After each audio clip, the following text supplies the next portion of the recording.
अस्सलाम वालेकुम my YouTube family, कैसे हैं आप सब लोग। मैं उम्मीद करती हूँ कि ठीक ठाक होंगे। तो जी आज मैं आपके लिए लेकर आई हूँ चिकन शिमला मिर्च की बहुत ही मज़े की और बहुत ही डिलीशियस सी रेसिपी। तो जी रेसिपी से पहले अगर आप लोग मेरे चैनल पर न्यू है तो प्लीज़ मेरे चैनल को सब्सक्राइब लाजमी कर लीजिएगा। तो आए करते हैं अपनी रेसिपी स्टार्ट।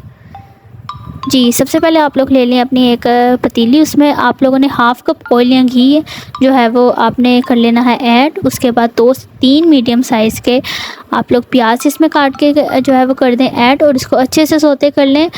ये जब तक इसका कलर जो है वो थोड़ा सा लाइट ब्राउन नहीं हो जाएगा, हमने इसको अच्छे से कर लेना है फ्राई। तो जी ये जैसे ही मेरा प्याज यहाँ पे लाइट ब्राउन हो जाएगा, इसमें डाल दें 1 टेबल स्पून अदरक और लहसुन का पेस्ट और इसको अच्छे से कर लें मिक्स। और इसको अच्छे से मिक्स करने के बाद आप लोग इसमें डाल दें 2 से 3 टमाटर। अगर आपके टमाटर जो है वो बड़े साइज़ के हैं तो आप इसमें 2 ऐड करें, और अगर छोटे साइज़ के हैं तो आप इसमें 3 ऐड करें। और उसके बाद 2 से 3 इसमें हरी मिर्चें ऐड कर दें, इसका बहुत अच्छा फ्लेवर आएगा। और ये डाल के अब इसको अच्छे से मिक्स कर लें। जी तो अब आपने इसमें ऐड कर देना है बिल्कुल ही थोड़ा सा पानी। और अब आपने इसको अच्छे से मिक्स जो है वो करने के बाद इसको ढक्कन लगा कर छोड़ देना। इससे क्या होगा, हमारे जो टमाटर हैं वो थोड़े सॉफ्ट हो जाएंगे। और जी 2 से 3 मिनट के बाद आप लोग यहाँ पे देखें कि ये जो मसाला है वो थोड़ा सा सॉफ्ट हो गया है। तो फिर अब आपने इसमें डाल देना है अपने स्पाइसेस, और जिसमें जाएगा हाफ़ इसमें टेबल स्पून जाएगा सॉल्ट, और हाफ़ टेबल स्पून इसमें जाएगा लाल मिर्च, 1 इसमें टीस्पून जाएगा जी हल्दी का, और हाफ़ इसमें टेबल स्पून जाएगा सूखा धनिया पाउडर, और 1 इसमें टीस्पून जाएगा ज़ीरा पाउडर। ये वाले मसालों का बहुत अच्छा टेस्ट आता है। और अब आप इसको डाल के अपने मसाले को आपने क्या करना है, अब आपने यहाँ पे करनी है अपने मसाले की अच्छे तरीके से भुनाई। और जी आपकी भुनाई से ही आपके जो है वो ये वाले सालन का टेस्ट जो है वो बहुत ज़्यादा अच्छा आएगा।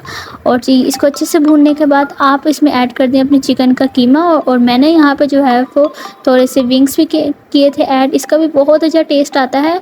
तो अब हमने क्या करना है, अब हमने अपने इस वाले चिकन को डाल के अपने मसाले के साथ अच्छे से भून लेना है, ताकि जो भी हमारे मसाले का फ्लेवर है वो हमारे चिकन के साथ अच्छे तरीके से मिक्स हो जाए। तो इसके लिए आपने इसको 2 से 3 मिनट के लिए जो है वो ढककर आपने इसको पकने देना है।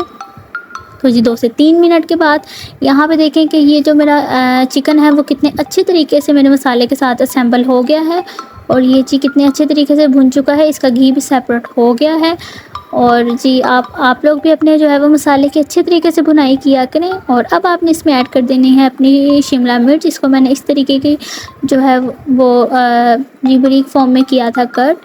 और अब आप इसको ऐड करके अब आपने इसको अच्छे तरीके से कर लेना है मिक्स अपने सारे मसाले के साथ, ताकि आपको जो सारे मसाले का फ्लेवर है वो आपकी शिमला मिर्च के साथ अच्छे तरीके से मिक्स हो जाए।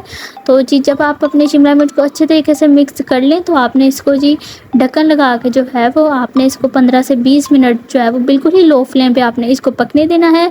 और जी यहाँ पे देखें कि 15 से 20 मिनट के बाद जी माशाल्लाह मेरी जो शिमला मिर्च है वो कितने अच्छे तरीके से सॉफ्ट हो गई है, और ये अच्छे तरीके से जो है वो कुक भी हो गई है। और अब आपने जो है वो थोड़ी ये अपनी शिमला मिर्च को थोड़ा सा जो है वो भून लेना है, ताकि ये अच्छे तरीके से सैम्बल हो जाए। तो जी ये है हमारी शिमला और चिकन की रेसिपी। मैं आपको इसको डिश आउट भी करके दिखा देती हूँ कि माशाल्लाह से कितनी डिलीशियस और जी जो है वो कितने जी झटपट से बन के हमारी रेसिपी तैयार हो जाती है। माशाल्लाह आप लोग इसकी लुक देखें कि ये देखने में भी कितनी डिलीशियस जो है वो लग रही है। आप लोग भी इस रेसिपी को ज़रूर ट्राई कीजिएगा। ये है मेरी रेसिपी की फ़ाइनल लुक, जो कि बहुत ही डिलीशियस लग रही है दिखने में, और जो ये जी जो है वो खाने में भी उतनी ही लजीज जो है वो बनती है। ये थी मेरी आज की रेसिपी। मैं उम्मीद करती हूँ कि आपको मेरी शिमला और चिकन की रेसिपी पसंद आई होगी। अगर आज की रेसिपी पसंद आई है तो प्लीज़ मेरे चैनल को सब्सक्राइब कीजिएगा और मेरी वीडियो को लाइक कीजिएगा। अपनी दुआओं में याद रखिएगा। अल्लाह हाफिज़।